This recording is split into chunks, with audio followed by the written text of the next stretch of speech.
Bonjour et bienvenue à nouveau sur Hard Reset Info. Dans cette vidéo, nous allons assembler le nouveau moniteur Samsung Viewfinity S7. Commençons. Alors, dans la vidéo précédente, j'ai réussi à déballer tout le colis. Vous pouvez voir les câbles, mais les câbles sont juste ici. Et j'ai fait une erreur vraiment stupide, parce que je suis vraiment un grand idiot.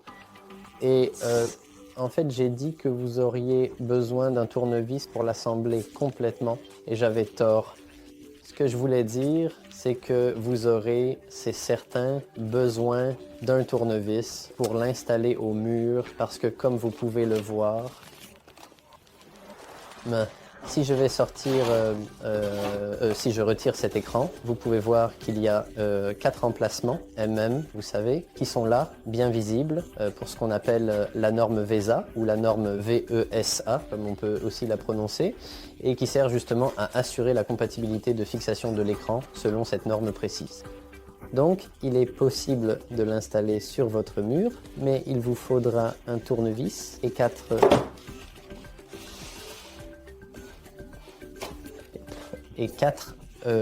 vis, mais elles devraient être fournies avec votre support mural. Maintenant, revenons au montage. Pour l'assemblage en lui-même, j'ai été vraiment idiot parce qu'ici, vous pouvez voir qu'il y a un guide d'installation. Et est-ce que vous pouvez deviner qui l'a lu? Pas moi. Eh bien, aujourd'hui, ça va être différent parce que, comme vous pouvez le voir, nous avons un tutoriel très simple et très clair sur la façon d'assembler le support lui-même. Donc, je vais simplement le suivre rapidement.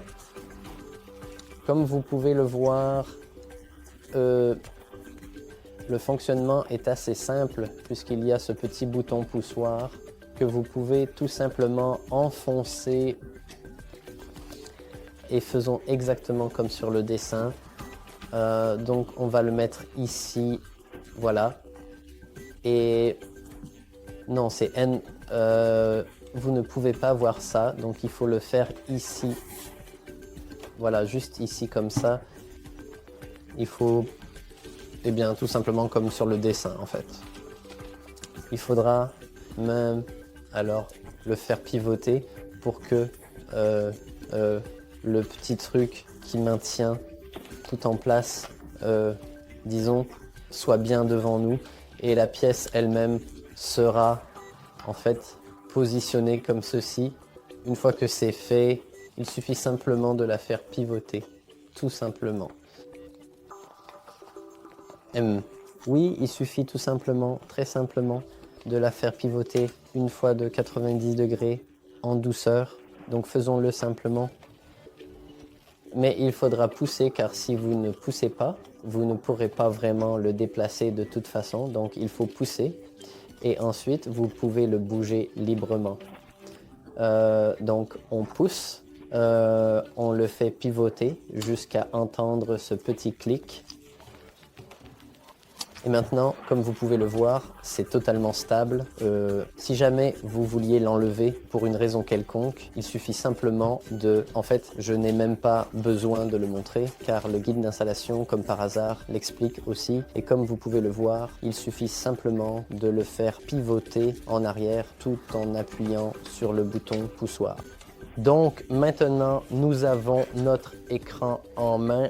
Nous tenons notre écran et maintenant, nous allons suivre le guide d'installation, c'est-à-dire que nous voulons que notre moniteur soit bien posé soigneusement face vers le bas dans le polystyrène. Et j'ai déjà préparé cela. Et maintenant, tout ce que vous avez à faire, c'est simplement de l'enclencher. Voilà, c'est tout ce que vous avez à faire. Alors, essayons de faire cela, car comme vous pouvez le voir, eh bien, il y a ces petites dents, par exemple. Bon, appelons-les des dents, et elles vont juste ici, vous savez. Celles-ci vont dans ces trous et celles-là vont ici. Il y a aussi ce bouton juste ici que vous pouvez utiliser pour, par exemple, mettre à niveau. Donc, vous devrez probablement continuer à l'appuyer. Insérez-le dans votre moniteur et il s'enclenchera alors tout simplement à sa place. Alors, voyons ça. Comme vous pouvez le voir, en fait, nous n'avons même rien à faire. Ça se fait, tout simplement. Et maintenant, il ne nous reste plus qu'à brancher les câbles et le moniteur devrait fonctionner. Alors, sortons-le délicatement. Franchement, c'est vraiment bien plus lourd avec l'écran en main. Wow! Nous allons maintenant retirer le polystyrène de notre installation car il ne nous est plus nécessaire. Nous n'en avons plus besoin pour la suite. Alors, oh là là! Alors là, franchement, c'est vraiment énorme, c'est incroyable. Wow! C'est vraiment immense et c'est vraiment lourd. Je suis presque sûr que l'écran lui-même ne pèse que 5 kg, mais avec le support...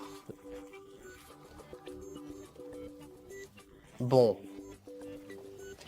Et comme vous pouvez le voir de ce côté, on a vraiment une très belle ouverture vers le... Oh, il reste encore effectivement du polystyrène. Peu importe, je m'en débarrasserai plus tard. Ils sont vraiment collants, non? Hein? De ce côté, on a vraiment un bon accès au port USB, ce qui est appréciable, et à la prise mini jack également, qui sont tous deux facilement accessibles depuis cette position. Les ports d'alimentation et vidéo, quant à eux, se trouvent juste ici, à proximité, ce qui permet de les atteindre sans difficulté. Ici, il y a deux ports, un DisplayPort et un HDMI. Il n'y a malheureusement pas d'autres ports vidéo.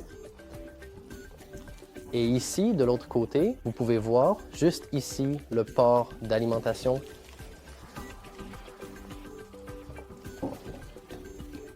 Donc, comme vous pouvez le voir, le mont, l'assemblage en lui-même, si je ne parlais pas autant, prendrait littéralement 30 secondes si on le faisait rapidement.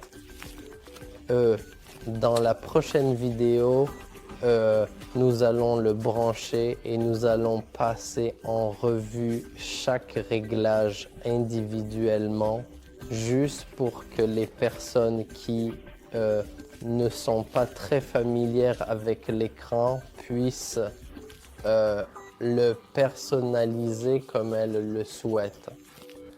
Voilà, c'est tout pour aujourd'hui. Alors, si jamais vous avez trouvé cela utile, pensez vraiment à liker la vidéo et à vous abonner. Merci beaucoup d'avoir regardé cette vidéo.